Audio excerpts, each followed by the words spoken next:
guys, this is part 5. We're building a trommel. You can see our channel we got there. We're trying to get it, we got it level. Put them green braces across there just to hold it in place. You see we got bricks up on it holding it level. We decided to make these legs. This is some like 4x4 tubing. Pretty heavy duty stuff there. You can see me cutting it out. Anyway, we made these legs out of this. We decided that would be, more sturdy.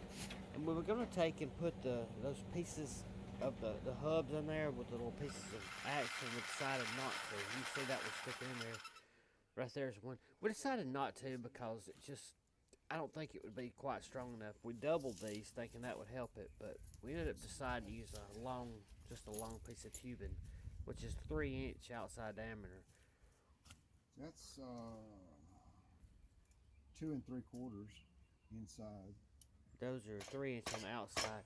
What we did is we ended up taking our torch and just cutting the old axles off the tubes, and we're going to use we're going to slide the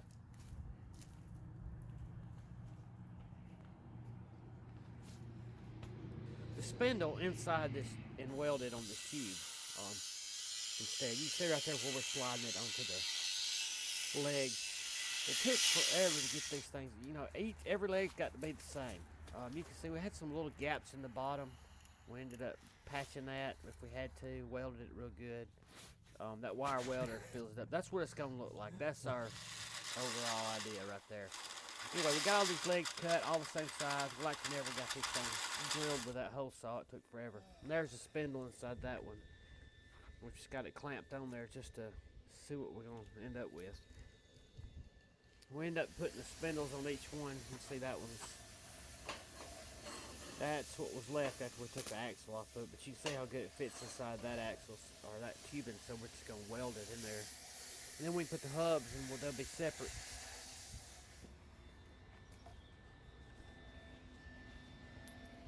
We got all this thing level. We got everything level. The main thing was to keep everything level. So if you're building any of this stuff, you've got to keep it level. And everything goes so much easier. There's David welding the legs on. We put a ratchet strap around it and put that one arm in the middle just to hold it in place until we can get it welded. And you can see we're putting these braces across it. This is pretty thick. It's pretty thick stuff that we use. That's like 1/4-inch thick, so I think it'll hold. Anyway, our barrel weighs 2,000 pounds, so we've got to have plenty of support for this thing. Especially, then we're going to be putting mud and, water in there, dirt, water, and rocks, so that's going to be even heavier. This is where we're cutting the legs. The tracks, we fold at the ends to make skids out of them. So when we pull them around there, you can see where we fold them up. I got it painted here. Still got a lot of painting to do, but I was trying to make it look a little better. There's one of the hubs right there on the spindle. We bought these brand new tires to put on there.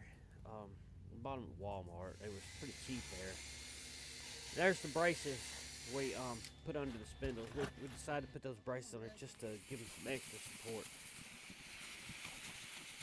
Decided to cut out a sprocket. There it is. You can see it on there. It don't have any teeth on it yet. It's just slick. It's a 1/2-inch thick plate. And there we are cutting into the barrel. We decided to go with this design because on our last barrel we had water that would make it out the end of the barrel. And it was because we had straight holes in there with a straight spoke in between the holes, and the water would run down that spoke and just run out the end of the barrel. So we did these a little bit crooked, at an angle that way. Look how that thing bends. You can see where it's bending up right there. It is terrible. That is scary looking. Look at it. You bend down and look at it. Oh yeah, no. But they do go back. It takes some. It will. I've got faith in it now. They have been. So. Yeah, after they cool off, they'll go back. Thank goodness, because that scared us to death.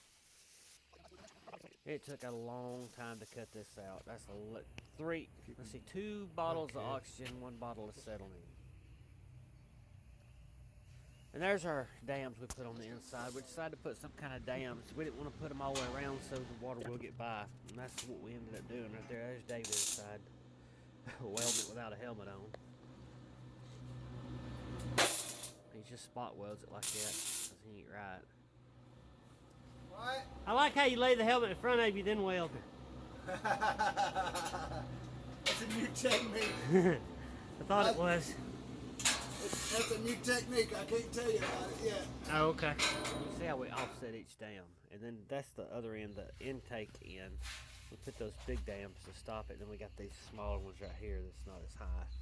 And we put angle. We just welded it. It's I think that's 1 inch angle right there.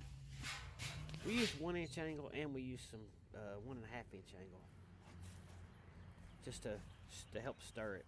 It looks like. Here's what we wound up with on the end of our barrel. So when you look at it from the side, it looks like a basket weave. But anyway, those are 1 inch slits we cut in it. I think we went 36 wide. And anyway, we're gonna build our box under here, our catch box right under here, and we're gonna do it where we can turn it to go out the left or the right side. We're gonna do like a V-shaped box, maybe with a flat bottom. Sort of like our trough coming out of there. We got to build the trough going into here and the trough coming out of it, basically with the 2 sluice boxes. We got one of our sluice boxes we've been working on is right here, and we're gonna build another one just like this. I think we're gonna cut the edge off of it, but we're gonna build another one just like this, and that's gonna be our 2 sluice boxes. There's the end piece that and the sprocket that Matt cut for us. You see how good that thing looks. I'll tell you a story here in a minute about that. Alright guys, we got our sprocket. Finally got it cut. We went through all kinds of crap getting it cut. But you see, it's cut. I think it's 175 teeth. And man, it fits so good. It fits perfect. That's the difference. Here's what we did. Well, first we went to this other guy, not far from our little hometown here. He's in Mumford, near Talladega, Alabama. Everybody knows where Talladega's at. Anyway, he's got a place called Advanced Laser Fabricators. And he cut this out. He was supposed to cut this sprocket for us. We took the piece, which is actually that little piece over on the ground. That one right there. We took it to him. 1/2 inch plate. We already had the circle cut out. He said he'd cut us a sprocket. We waited he said about 2 weeks. So we waited 2 weeks. We called him. He said, no, I ain't got to it. I'll get to it as soon as I can. So we waited another 2 weeks. And he told us he'd have, I think it was on a Friday. Anyway, he said he'd have it that day. Well, he didn't have it ready. He kept putting us off, saying he had to go to Mississippi, he had to go to Birmingham, he had to do this. So anyway, well, we finally talked to him. He says, come tomorrow, I have it for you tomorrow. We go down there, drive like 30 minutes down there. Nobody's there. Middle of the day, like 2 o'clock in the afternoon, nobody's there. Shop's closed, everybody's gone. So anyway, we leave, and we're about halfway home. He calls us. Said he had to go to Birmingham. So we tell him, look, we don't think you can cut it. And he said, no, I can cut it. He said, I just ain't got time. I got these big jobs. And so he kept putting us behind all the bigger jobs. So we said, just forget it. You know, you could have told us that you couldn't do it, and we wouldn't have went through all this and spent a month trying to get it cut. So anyway, he said, that's fine. I'll put it outside. So we went and got it the next morning. And I called a buddy of mine, Matt, and he's got a fabrication shop. So I called him, and he said, yeah, I can cut it. We took it to him. In like 4 days, here it is. We've got it back. And he used a different piece of steel. You see, we still got our other piece of steel. We learned it's easier for it to be square and a solid piece to measure it. And he cut it with a water jet. So you can see, I mean, it's nice. It fit right over our barrel. Everything's perfect. See how smooth those teeth are? And that's a water jet. Anyway, it was 175 teeth. That's what it took. We're going to come back and grind the edges just a little bit around. But anyway, back to my story.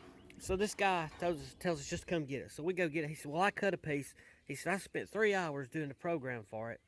He said, it wouldn't take me but an hour to cut it, but he had a month to do that. So he said, I got a little test piece I cut. You can have it. It might help the next guy you find to cut it. So we took this test piece. Here it is. Well, Matt, the guy that actually ended up cutting the sprocket for us, pointed out to us that if you take it and you line it up, like see, I'm gonna line this tooth right here up. See how they start getting out as you go down? It would have never worked.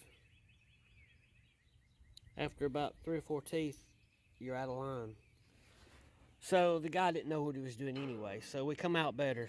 And Matt's a great guy. Man, he cut it, no problem. And he cut this, our end piece.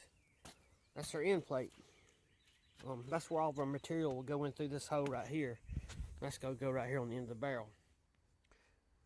We also had to buy some new tires. You see, those are aircraft tires we ended up buying. They worked a lot better. They're 14 ply even on the sides, where those other cheap ones just wouldn't work.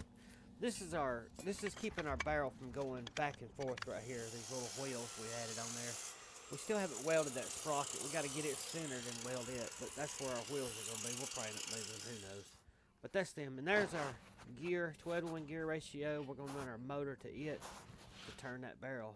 And I think it'll work. You can actually turn it by hand, so with that gear. So stay tuned, guys. We're going to have another one coming here soon, and we'll finish this up.